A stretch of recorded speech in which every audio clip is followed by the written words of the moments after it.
Good morning. Continuing with our previous topic, that is industry and industries under planning, we shall now study about small scale industries. Now, certain industrial reforms were brought about to increase the progress of industries in India. Large scale industries, though, offered lots of opportunities for industrialization and growth of the economy, but it was small scale industries which were very important for India. Now, certain reforms were made to encourage small scale industries in India. Now, why small scale industries? Because of certain reasons. Now, what are these reasons? We are going to know about this. Now, India is a country with large population. And what are these small scale industries? They employ less of machine and lots of labor. So it will absorb the population and give opportunities for them to get employment. Now, the large population of India consists of large unskilled workforce. Unskilled, they are technically not trained. They can just do some physical work. So, small scale industries can absorb this unskilled labor also. So it is very necessary to encourage small scale industries. Now, small scale industries, as we all know, is labor intensive, which means it employs more of labor and less of machines. It is employment, so it is also known as employment friendly because it offers lot of employment opportunities. Next importance is that it has locational flexibility. Locational flexibility, it can be established anywhere, even in a house. So because it consists of or it comprises of certain small machines and labor members of the household. So this can form a small scale industry, so it is locationally flexible. It can be located anywhere, even in our house. Now, inter-regional equality. Now, when large-scale industries are established, they have to be diversified because for equal regional growth. But these small-scale industries, when they are large in number, then they give regional equality.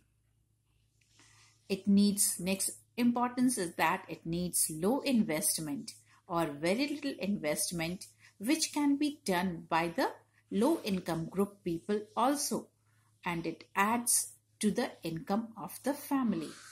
Now, for example, small scale industries like that, basket weaving, sugarcane crushing, and other like this, basket weaving, sugar crushing, and many more industries like this, handicrafts. So this is about the small scale industries. It has a lot of significance in a country like India because it is employment friendly or labor intensive. Now coming to our next point, that is foreign trade under planning. Now, as we all know that under the colonial rule, India's foreign trade was controlled by the Britishers.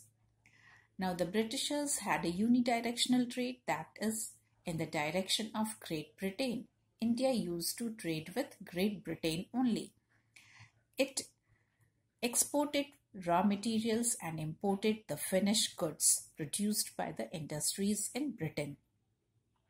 Now, after independence and under economic planning, the foreign trade policy of India shifted towards import substitution or inward-looking trade policy.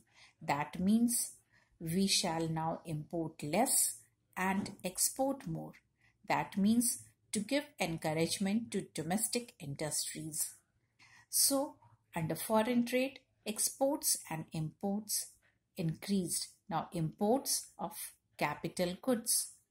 So it increased, and export of raw materials as well as finished goods, agriculture and industrial finished goods increased.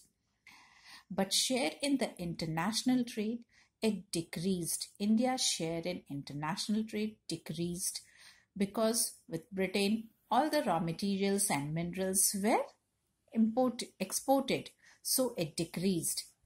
Now, direction of trade was diversified. Now, India started having trade relations with many more countries of the world.